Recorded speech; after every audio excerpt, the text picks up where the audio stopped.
Kakinada port Stella నౌక వ్యవహారం AP హైకోర్టుకు చేరింది. తమ పారా బాయిల్డ్ రైస్ ని స్టెల్లా నౌకలో లోడ్ చేసేందుకు అనుమతిచ్చేలా అధికారులకు ఆదేశాలివ్వాలని పిటిషన్లు దాఖలయ్యాయి. సమగ్ర వివరాలు సమర్పించాలని ప్రభుత్వానికి హైకోర్టు ఆదేశాలు జారీ చేసింది. బియ్యం రవాణాకి అనుమతులు ఉన్నాయా అని హైకోర్టు ప్రశ్నించింది. నౌకలో బియ్యం లోడు చేయకుండా అడ్డుకునేందుకు ప్రభుత్వానికి ఉన్న అధికారాలు ఏంటని ఏపీ హైకోర్టు ప్రశ్నించింది. తదుపరి విచారణ ఈ నెల 19కి వాయిదా వేసింది ఏపీ హైకోర్టు.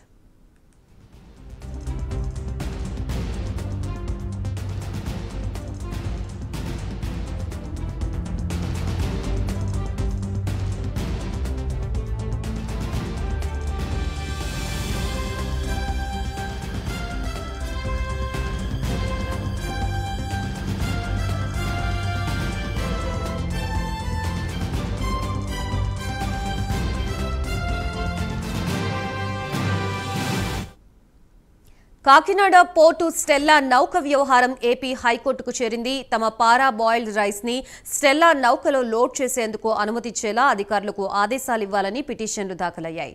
సమగ్ర వివరాలు సమర్పించాలని ప్రభుత్వానికి హైకోర్టు ఆదేశాలు జారీ చేసింది. బియ్యం రవాణాకి అనుమతులు ఉన్నాయా అని హైకోర్టు ప్రశ్నించింది. నౌకలో బియ్యం లోడ్ చేయకుండా అడ్డుకునేందుకు ప్రభుత్వానికి ఉన్న అధికారాలు ఏంటని ఏపీ హైకోర్టు ప్రశ్నించింది. తదుపరి విచారణ ఈ నెల 19కి వాయిదా వేసింది ఏపీ హైకోర్టు.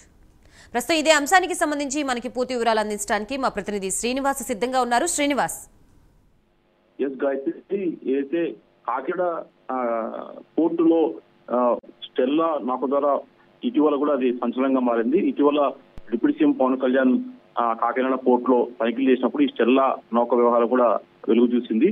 అయితే ఈ స్టెల్లా ఇప్పుడు ప్రస్తుతం చూసిన స్టెల్లా నౌక ద్వారా కూడా వాళ్ళ సంబంధించిన పోర్టు నుంచి కూడా వాళ్ళు విదేశాలకు కూడా బియ్యాన్ని లోడ్ చేసేందుకు కూడా వాళ్ళు ప్రయత్నం చేస్తున్నారు. అయితే అక్కడ కొన్ని ప్రభుత్వ నిబంధనల నేపథ్యంలో కూడా అక్కడ ఆ స్టెల్లా నౌకలో కూడా బియ్యాన్ని సరఫరా చేసేందుకు కూడా వాళ్ళు స్థానిక అధికారులు కూడా వాళ్ళు ఆపేక్ష వ్యక్తం చేస్తున్నారు. ఈ నేపథ్యంలో కూడా ఆ స్టెల్లాకు సంబంధించిన ఏదైతే పోర్టు వాళ్ళు ఉన్నారో ఆ స్టెల్లాకు సంబంధించిన యాజమాన్యం కూడా హైకోర్టును ఆశ్రయించారు. తమ నౌకలో బియ్యం ఎగుమతి చేసేలా కూడా ఆదేశించాలని చెప్పేసి కూడా వాళ్ళు హైకోర్టులో పిటిషన్ దాఖలు చేశారు.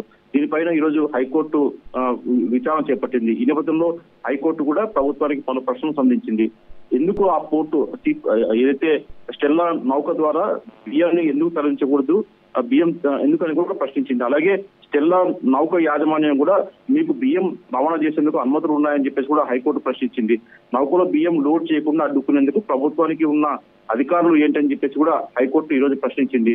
అయితే మొత్తం కూడా ఇరు పక్షాల ఏదైతే ఉన్నాయో దానికి సంబంధించి కూడా పూర్తి వివరాలతో హైకోర్టుకు సమర్పించాలని చెప్పేసి కూడా ఈ రోజు న్యాయస్థానం న్యాయమూర్తి ఆదేశించారు. తదుపరి ఏదైతే ఈ స్టెల్లా నౌక సంబంధించిన కేసు ఏదైతుందో ఆ కేసుని ఈ నెల 19కి వాయిదా వేస్తున్నట్టు కూడా ఏపీ హైకోర్టు ఆదేశాలు జారీ చేసింది. మొత్తం చూసుకుంటే ఇటు ప్రభుత్వం స్టెల్లా నౌకకు బియ్యం అక్రమంగా రవాణా చేసుకునేందుకు అడ్డుకునేందుకు కూడా ఏదైతే వివరాలు ఉన్నాయో ఆ వివరాలు కూడా స్పోర్ట్కి ఇవ్వాలని చెప్పేసి కూడా ఆదేశించారు. అదే సమయంలో బియ్యం ఎగుమతి చేసుకునేందుకు ఎలాంటి అనుమతులు ఉన్నాయో కూడా స్టెల్లా నౌక యాజమాన్యం కూడా హైకోర్టుకు సమర్పించాలని చెప్పి కూడా న్యాయస్థానం ఆదేశించింది. Gayatri. Right, thank you Srinivas.